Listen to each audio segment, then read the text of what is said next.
Се ближи датумот кој што ќе представува 500 години од протестантската реформација. Тоа е поточно во вторник, 31. октомври, таа голема годишнина, половина милениум од времето кога Мартин Лутер ја започнал реформацијата во Германија и, како што рековте, Рим не се менува, но, за жал, протестантите се променија. И денес една толку голема годишнина, 500 години, половина милениум, не се доживува како некој голем јубилеј, затоа што знаеме дека протестантизмот е веќе мртов од поодамна. Компромиси со гревот, компромиси дури нешто што го нема во католичката црква, а што нема, значи, како прво, хомосексуалци не треба да бидат не членови на црквата, а да се ракоположуваат за проповедници, за старешини, па тоа е уште поголем криминал. Само да кажем, значи, докаде е деформирано денешното општество и денешниот протестантизам. Затоа сме свесни, затоа зборував и минатата сабота и не би сакал да ја повторувам таа тема, но сепак утре во хотелот Александар Палас со почеток во 11 часот ќе се одржи една духовна академија и свечено богослужение по повод 500 години од реформацијата и што е за мене посебно интересно, под покровителство на председателот Ѓорѓе Иванов. Јас планирам да присуствувам, па ако некој сака и може, само вие соопштувам таа информација. Во 11.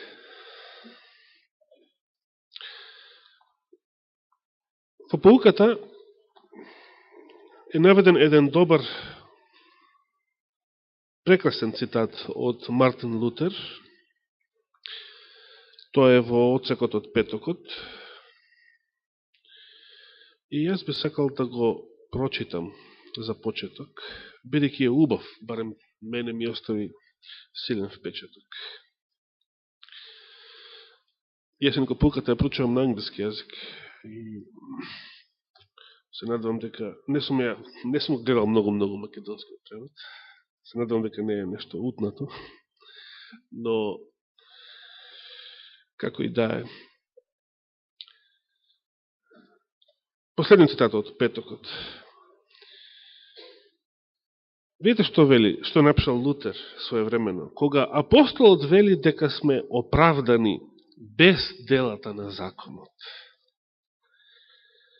тој не зборува за делата на верата и благодатта. Значи прави разлика од делата на законот и делата на верата. Бидејќи верникот, кој твори дела на верата и благодатта, не верува дека тие го оправдуваат. Туку тежно е да биде оправдан преку верата. Апостолот под делата на законот подразбира дела врз кои се подпираат само праведниците, мислејќи дека со нив се оправдува. Значи сето оно што потикнува фалбаджиство, како што зборуваше брат Зоран во коментарот. Тие сметаат дека се праведни поради своите дела. Со други зборови, правејќи добро, тие не се стремат кон праведност, туку едноставно сакаат да се фалат дека веќе постигнале праведност со своите дела. Убава разлика.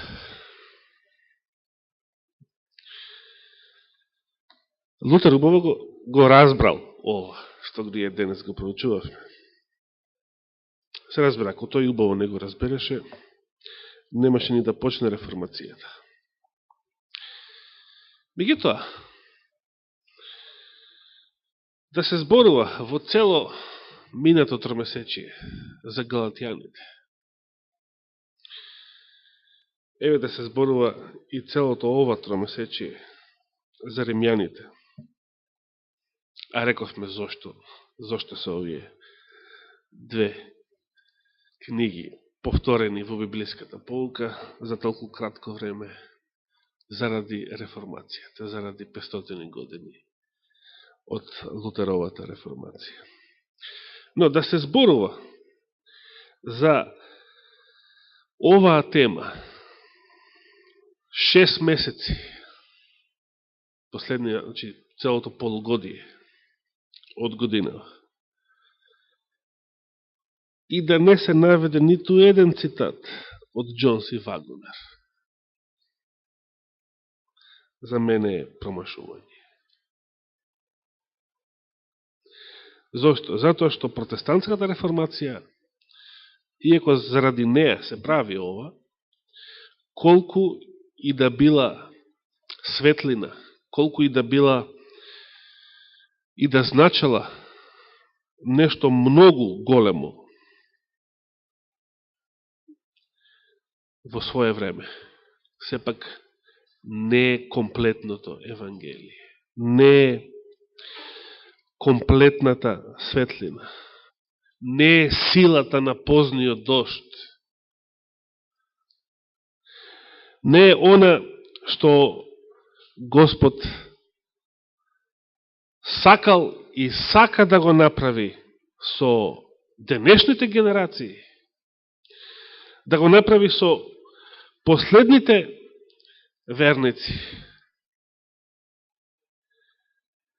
и сакал да го направи прв пат пред скоро 130 години со Адвентистичката црква. Но еве цели 130 години подоцна теологијата на Джонс и Вагнер е туѓа за Адвентистичката црква. Јас би сакал тоа да го разгледаме преку два примера. Ако не остане време за вториот пример, ќе го одложам за следната сабота. Забележавте, немавме ни време денес тоа да го кажеме за време на лекцијата, но во самата лекција се зборува, споменати се, два протестантски начала или толкувања. Едното е, например, во одсекот од вторникот.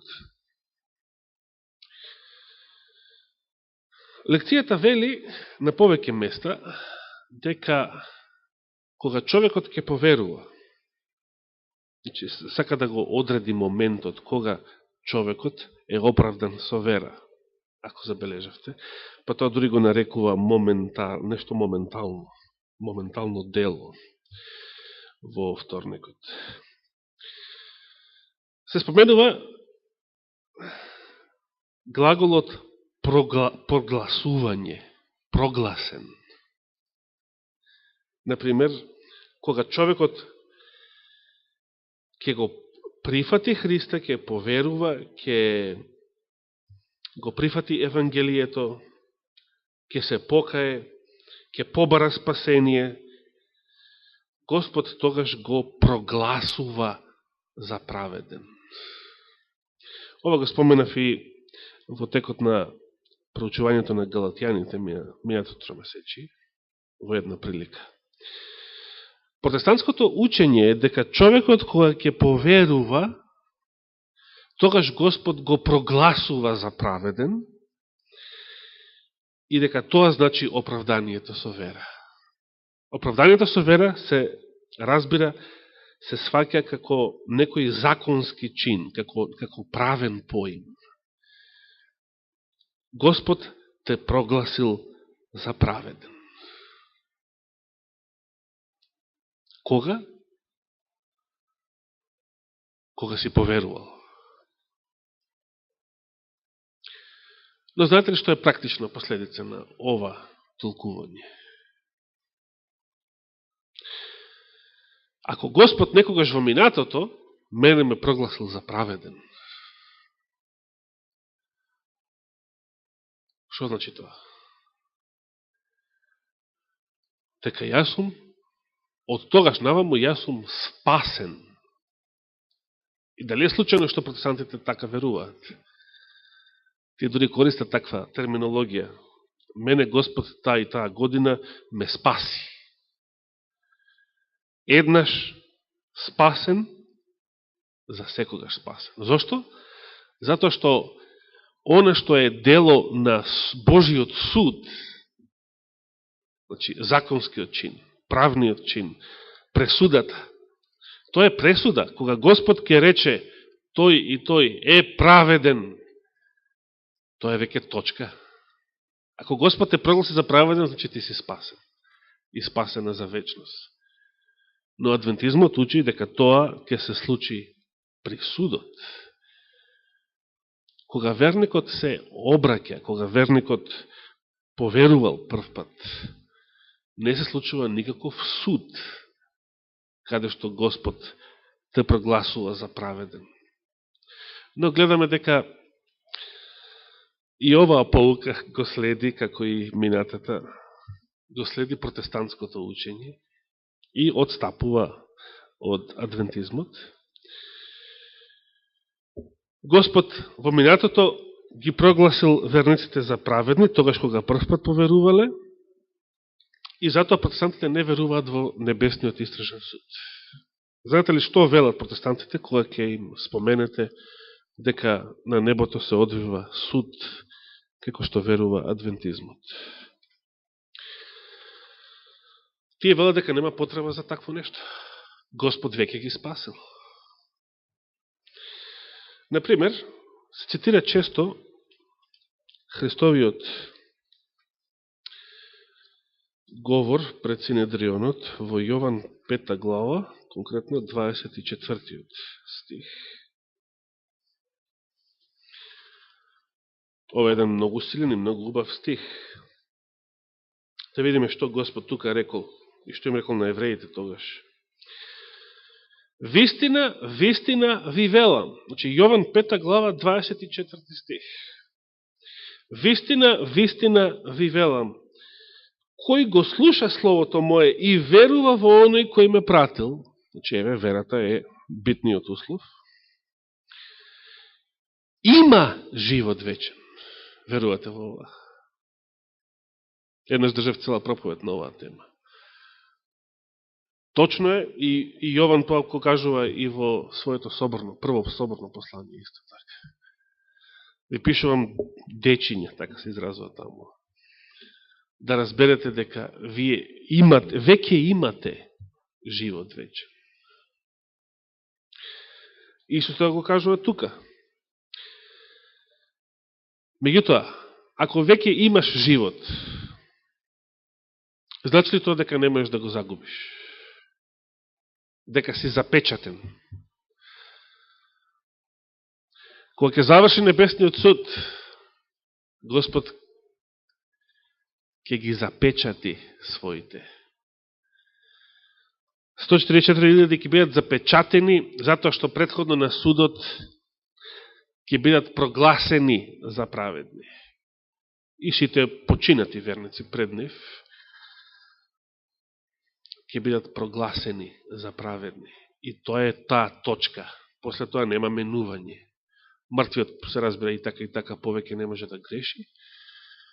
А живите запечатени, иако живи, кога ќе бидат запечатени, повеќе нема да сгрешат и ќе живеат без посредник, но во полната мера на Христовата возраст, на Христовиот раст, во полната сила на Светиот Дух и на позниот дожд. Според адвентизмот тоа се случува, значи, при судот. Се што е судско, пресуда, законски, правен проглас од Божја страна, тоа се случува на судот. Според протестантизмот тоа се случува кога на почеток ќе поверува верникот. И затоа, да го дочитам стихот од Јован, значи тој што верува во Христа веќе има живот вечен, и сега Христос вели и нема да дојде на суд, туку преминал од смрт во живот. Тука се фагаат протестантите. Значи, зошто зборувате вие, адвентистите, дека ќе има суд, дека сега има некаков суд, на кој што се испитуваат починатите верници, а не се знае кога ќе премине и врз живите. Зошто велите? Господ вели дека тој веќе, верникот, е веќе спасен, со други зборови. Нема да дојде на суд, туку преминал од смрт во живот.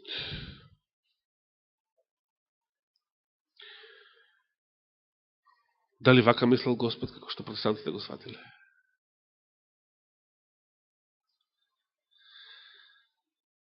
Што вели, например, апостол Петар, да се подсетиме од второто тромесечие, година. А време е да почне судот, од каде? Што велиш таму? Од Божиот дом. Верниците ќе бидат предмет на суд. И тоа како? Од нив започнува судот. Како го сватиле апостолите својот учител, а како протестантите го сватиле? Апостол Павле што вели исто така? Бидејќи сите нам ни предстои да се појавиме на судот Христов. Тој таму го нарекува суд Христов. И сите да примиме според делата, што сме ги направиле во телото. Значи, ниту Павле не ги исклучува верниците од судот. Демек, судот е само за неверниците. Така видат протестантите. Судот ќе постои, ама само за неверниците. Верниците нема да бидат судени. Нема да дојдат на суд, бидејќи така ги сваќаат овие Христови зборови. Дали тоа рекол Христос, дека нема да дојдат на суд? Ако Христос рекол така, зашто Павле и Петар велат спротивно? Христос рекол нема да бидат осудени. Значи, ќе бидеш на суд, но нема да бидеш осуден. Ќе поминеш ни суд, ќе поминеш ни испит, ќе поминеш ни тест, ќе поминеш ни проверка. Но ако го слушаш Словото и веруваш, ако си облечен и облечена во Христовата праведност, нема да бидеш осуден, нема да бидеш осудена, а не дека нема да дојдеш на суд. Протестантското учење е погрешно, но ете, кажеме дека поуката го следи протестантското учење. Таа вели дека денешната нова теологија исто така вели, како и протестантската, дека тогаш кога поверувал верникот, Бог го прогласува за праведен и тоа е само законски чин, правен чин. Тука удираат новата теологија од Форт, наваму става нагласок на тоа, дека тоа законски правен чин тогаш кога поверувал. Со други зборови, не го мешајте тука посветувањето, не го мешајте тука новораѓањето, сите тие манифестации на духот. Не тоа. Оправдување со вера значи само некој законски чин. Каде што Господ те прогласува за праведен тогаш кога ќе поверуваш, тогаш кога го прифатиш Христа. Така вели новата теологија, така вели протестантизмот и тоа е погрешно. Учењето на Джон Си Вагнер се разликува од ова. Рековме, адвентизмот сам по себе се разликува од ова, бидејќи судот го става на крајот, а не на почетокот на верското искуство. Па тогаш што значи тоа? Значи ли тоа дека ако Господ дури на судот ќе не прогласи за праведни, значи ли тоа дека ќе се оправдаме со дела? Бидејќи судот е со дела, не е со вера. Се спасуваме со вера, а ќе ни биде судено според делата ќе не биде суден. Не значи тоа дека верниците дури на судот ќе бидат оправдани со вера. Значи, тоа е погрешното толкување на протестантизмот. Значи, на судот ќе се случи на крајот од животот на верникот или после неговата смрт, ако почине пред тоа, пред времето кога неговото име ќе биде разгледано во небесниот суд. Но верникот е веќе оправдан, че верникот е оправдан со вера тогаш кога поверувал. Не бегаме од тоа. Не го преместуваме оправданието со вера во иднина. Судот е во иднина. Господ ке те прогласи за праведен, праведна во иднина. Но оправданието со вера не е тоа. Джон Си Вагонер оправданието со вера го разбирале како сето она што се случува со верникот. Значи, сето она преобразба на животот на оној што ќе поверува. Сето она што го нарекуваме новораѓање, препород. И оно што самиот Христос го кажал на Никодима, вистина ти велам, беше пред неколку седмици, утренски стих, Јован 3:5. Кој не се роди од вода и од дух, духот е тоа новиот живот, водата само по себе без духот не е тоа. Оправданието со вера значи да бидеш направен или направена праведни. Да бидеш оправдан, што значи тоа? Да станеш праведен. Значи или не значи? Што значи да бидеш осиромашен? Да станеш сирома. Друг пример? Друг глагол?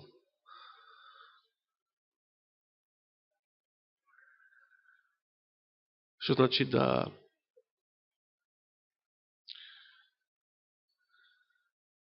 бидеш осрамотен? Кажи се не?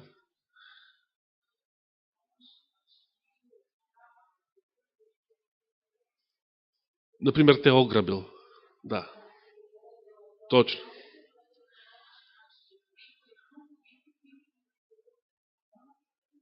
Добро, не е битно. Благодарам. Доволно е. Осрамотен. Доволно е. Например, те обезчестил и те силувал и така натаму. Убав пример.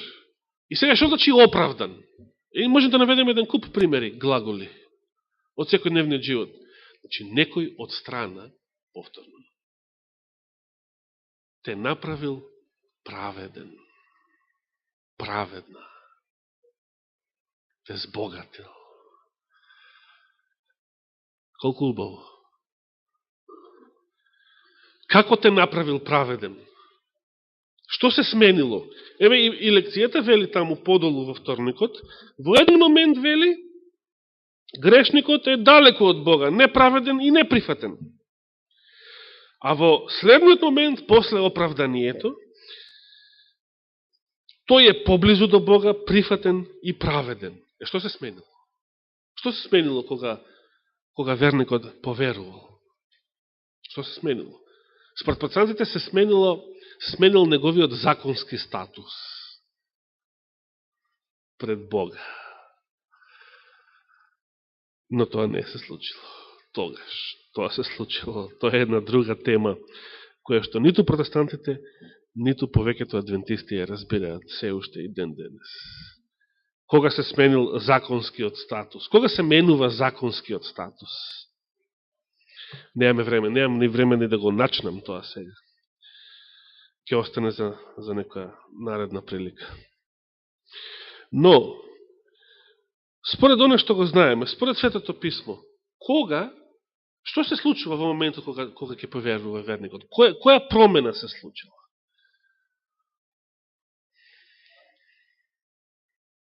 Ја разбрал. Добро, тој ја разбрал, че стекнал знаење. Тоа е предуслов за да поверува. Без да го стекне знаењето, без да свати, не може ни да поверува. Не може да веруваш без да знаеш што веруваш. Тоа е суеверие. Што праша апостол Павле? Што ги праша неразумните галатјани, се сеќавате? На почетокот од 3 глава, кој ги нарече неразумни, таму, бидејќи беше исполнет Павле тука малку со гнев, затоа што отстапиле од вистинското Евангелие. Што се случува кога верникот ќе поверува? Што се случило со Корнелиј и неговите домашни кога поверувале? Што се случило со галатјаните кога прв пат поверувале? Што се случило со мене и тебе кога прв пат поверувавме? Можеме тоа да го посведочиме од нашето искуство. Во вториот стих, ако се подсетиме од Галатјаните 3 глава, апостол Павле прашал: сакам ова само да го дознаам од вас. Преку делата на законот ли го добивте духот или преку послушноста на верата? Што се случило кога верникот поверувал во тој момент? Од Корнелиј наваму, бејќи сите ние сме, барем тука не гледам некој што бил евреин, па станал христијанин, од еврејско потекло, сите сме некако Корнелиј, го примивме духот. Благодатта, што рече Борче. И сега пак, во 3 стих пак, толку ли сте неразумни? Значи, не е доста едно што ги нарече неразумни. Он користи грчкиот збор морони, значи будали ги вика. Тоа е многу тежок збор. Па вели кој ве магепса, че кој... Тоа е исто така многу тежок збор. Че е нешто потешко од кој ви го изми паметот или кој ве заведе. Уште потешко. Кој ве магепса, значи ти го одзел паметот готово. Толку ли сте неразумни сега во 3 стих? Повторно морони. Откако почневте со духот, со телото ли сега завршувате? Како започна протестантизмот пред 500 години? Започна со голема сила. Не постои револуција во светот која што може да се мери со протестантската реформација. Голема сила. Како завршува протестантизмот денес? Голема од реформација во голема деформација. Во голема слабост. Но тоа е и проречено. Господ рече, кој ќе дојдам, ќе најдам ли вера воопште на земјата?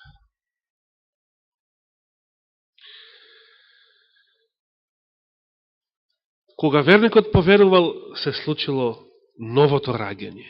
Се случило излевањето на духот, или како што слушнавме за време на лекцијата, не го жалостете духот со кој што сте запечатени. Значи се случило тоа прво печатење, тоа не е последниот печат за кој што зборува Павле таму во Ефесијаните, со кој што се запечатени за денот на избавувањето. Протестантите тоа го мешаат. Зошто велите дека саботата е Божиот печат, кога Божиот печат е Светиот Дух? И цитираат Ефесијаните, 4 глава, 30 стих. И го мешаат и тоа протестантите. Дали адвентишките теолози тоа го мешаат, како што го мешаат Павловото Евангелие со протестантското? Кога верникот поверувал, го примил духот. Го доживеал новото раѓање. Самиот Христос вели од неговата утроба ќе потече што? Жива вода, нешто живо. Во Ефесијаните Павле вели се случува воскресение. Човекот е мртов во своите дела, грешни, никакви, а со силата на Светиот Дух, кој што оживотвори, се буди, се раѓа одново за нов живот, воскреснува од мртвите. Кога верникот ќе поверува, се случуваат многу работи кои што се последица на духот и излевањето на духот, И сето тоа е оправдание. Сето тоа е оправдание, но тоа не значи дека тогаш се случува некоја законска промена или некоја пресуда или некој проглас. Даде Господ сите вас да ве прогласи за праведни, ама тоа ќе се случи на судот. Не е нешто се случило, па сега да спиеме на тоа увод дека сме спасени. Тоа е последицата, затоа мнозина протестанти така и веруваат. Едно спасен, секој е спасен. И оние што не го кажуваат така, сепак покажуваат на друг начин дека така веруваат, затоа што велат мене, пример, 91 година Господ ме спаси. И што значи сето тоа? Дека сум спасен. Нема да искочам на суд. Верувам. Или барем ќе рече, додека си верувам во Христа, значи ја сум спасен. Но, што вели апостол Јаков на тоа? На тоа такво ноншалантно сваќање на верата. Има тука еден друг момент во лекцијата, за кој што немам време сега да зборувам. Лекцијата ги цитира библиските зборови Христовата вера. Верата на Христовата вера. Што значи Христовата вера? Ке бидеме оправдани со... И сега пуката вели, ке бидеме оправдани... Тоа значи ке бидеме оправдани со верата во Христа, да верувам во Исус. Но не, го менуваат библискиот стих. Библијата вели, треба да ја имаш верата на Христос, Христовата вера. А ако речеме верата во Христос, тоа може да биде и точно и погрешно. Зависи како го сваќаш верувањето. Пошто и во времето на апостолите некои верувањето го сватиле ноншалантно. И затоа апостол Јаков напишал дека и ѓаволите веруваат. Ама се тресат од страв. За ова немам време да зборувам. Верата Христова, остатокот како е опишан, оние што ги држат Божите заповеди и ја има не вера во Христос, туку ја имаат верата Христова. Каква била Христовата вера? Затоа можеме сега само да размислуваме, но кога ние би разбрале каква била Христовата вера, што значи да ја имам Христовата вера, неговата вера, тогаш би живеел како него. А ако речам, јас верувам во Христос, тогаш тоа може да значи и ова, но може да значи и нешто мртво, ништожно, формално, без силата на духот, форма на побожност, вели апостол Павле. Во последното време такви ќе бидат сите. Ќе имаат форма на побожност. Но што е проблемот? Зошто ќе бидат сето тоа што не чини, што го наброја од таму во Тимотеј, 3 глава. Последното време луѓето ќе станат вакви, онакви, никакви. Но вели на крај ќе имаат форма на побожност. Но од силата нејзина се одрекле, од силата се одрекле. Тоа е она што и нам ни се случило, тоа е она што и ние патиме. Силата на побожноста. Тоа е она што Духот го донесе во нашите животи на почетокот. Силата на побожноста, силата на верата, силата на Светиот Дух. Кога тоа го нема, кога сето друго се претвора само во форма, тогаш сме мртви, не сме повеќе живи, оживеани. Нека Господ не благослови во проучувањето на оваа тема и понатаму. Следната лекција за Аврамовата вера е исто така и едно подсетување од галатјаните, но и нова прилика подлабоко да ја разбереме оваа порака. Нека му е фала и слава на Господа. Амин.